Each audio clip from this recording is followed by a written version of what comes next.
Sziasztok! Szóval arra gondoltam, hogy ezt a channelt a YouTube-on szeretném átváltoztatni magyar nyelvre.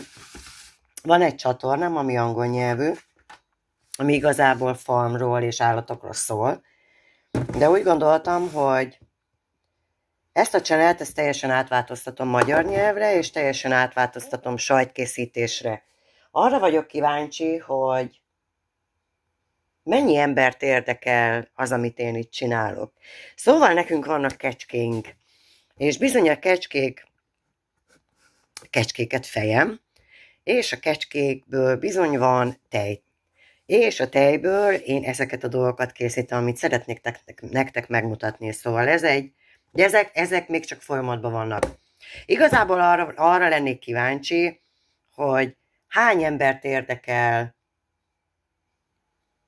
az, hogy megmutassam nektek ezeknek a sajtoknak a receptjét, és hogy hogyan készültek. Szóval ez itt egy folyamatban lévő taleggio, aztán ez egy bel paese, aztán ez egy port salut, aztán ez egy esram, aztán ez itt, ebből itt mindjárt valami finom fog készülni, amit még nem tudok, hogy mi lesz.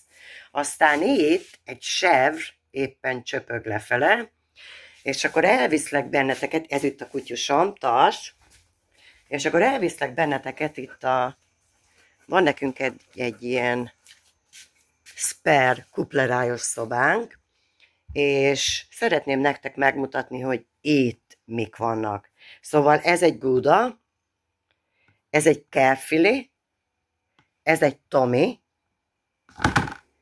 ez egy cacciotta, ez egy robiolini, ezt fogjuk ma megenni, ezt majd meg is mutatom nektek, amikor felvágom.